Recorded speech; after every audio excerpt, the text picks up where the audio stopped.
welcome to another episode of Badass Unscripted. Thank you for joining. Thank you for being a true believer. I appreciate having each and every one of you here.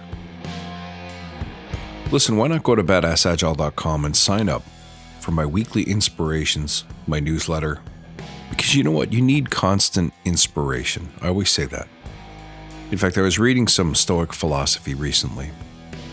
And I've read this part a couple of times, but it always sticks out with me. And the idea is it better to read an entire library or to focus just on a small number of really effective, impactful books? The question is, what good comes of having read everything that you could possibly read? I mean, you'll never get through everything ever written. So it's not about finishing all of the work. But you see, the job of a coach is multifaceted. There's the teaching aspect. And then there's the development aspect. And I often think that the more we try to teach, the less of a service that we do. In reality, the right words at the right time can reinforce or illuminate something in a certain way. So you can tell me something, and even something that I know to be true. The problem is that I'm not going to remember it in exactly the right moment until I've rehearsed and practiced it to the point where it becomes automatic and I don't have to think about it anymore. And that's where you want to get to, that place of unconscious competence. And until you get there, I think the most invaluable favor you can do yourself is to constantly immerse yourself in the fundamentals. Repeat the basics until they become second nature. So that's why I want you to sign up. And that's why I hope these little, nuggets of 5 or 10 minutes of information are helpful to you. So today's piece that I'm hoping will be helpful to you is about transformation. If you're doing a quote-unquote transformation, that is to say, you're trying to get an organization to go or get more agile. What do you think matters more, speed or consistency? Well, let's go back to basics for a second. The goal of transformation is not conversion. It's not like you're trying to take an English-speaking organization and make them a Spanish-speaking organization. When you do that, everyone's got to learn the language, and they've got to learn it to a level of competence where they can handle the exact same number and diversity of problems and questions and interactions as they do in English today. To me, that's almost a lights off, lights on kind of scenario. We're not looking to do that. We're looking to equip, to outfit, to enable. We're just trying to put tools in your toolbox, that's all. At no point are we suggesting, because transform means to take from one shape or form and turn it into another. I think it's a bit misleading.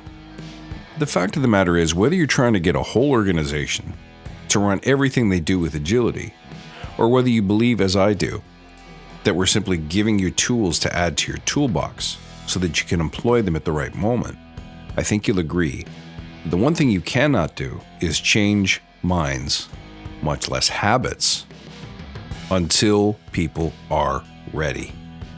Which means in the speed versus consistency question, right off the bat, you should figure that speed not only doesn't matter, but it's not actually possible. You see, coaches and other such transformation artists frequently get a bad rep because, from the outside, if transformation is a slow, long, and arduous journey, the assumption is that we're just here to try to make money, to create consistently repeating sources of revenue. That's not actually the case. So I would argue that it's almost impossible to do transformation in a way that's quick. I often say that if what you're looking for is better, faster, cheaper, that's the wrong reason to do Agile. And if those are your reasons, you're probably going to fail. I think the same thing is true with transformation. What you actually want is consistency. What I'm trying to say is that the journey of equipping an organization with agility is a slow and incremental one. So the best favor that you can do for them is to simply be there with consistency. Now, what does that mean? Well, consistency means that A, you're present. You're around. You're there for the long haul. You keep giving the same message over and over and over. It simply means that you're available. Yes, you're teaching. But the wrong way to go about it is to force that on individuals. They say that when the student is ready, the teacher appears, and that's the kind of teacher that you want to be. And in that time, when not everyone is ready for the message all at once, what you're essentially doing is trying to spread fire. You're going, you're preaching, you're teaching, you're speaking, you're meeting people. You are offering your service, but you're not forcing it. And what you want to do also in that time is to observe. What does the landscape look like? Who are the people? Who are the players? What do they want? Write this stuff down. Have a map in the same way that a sales team has a list of their funnel, of their prospects. Identify the key players. What do they value? What do they need? How could this help them? What conversations have you already had? What conversations should you have next? You should be tracking all of these relationships within the organization so that you can foster and harvest them over time. But sitting around and observing and documenting is not enough. You have to be incrementally improving your client's organization.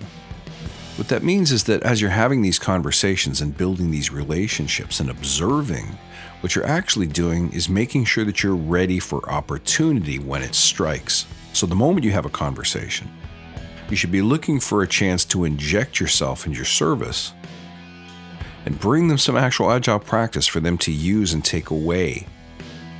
If you've done your homework and you're fostering the relationships based on value, you should be smart enough to find a way to give them something that actually works for them, that they like using.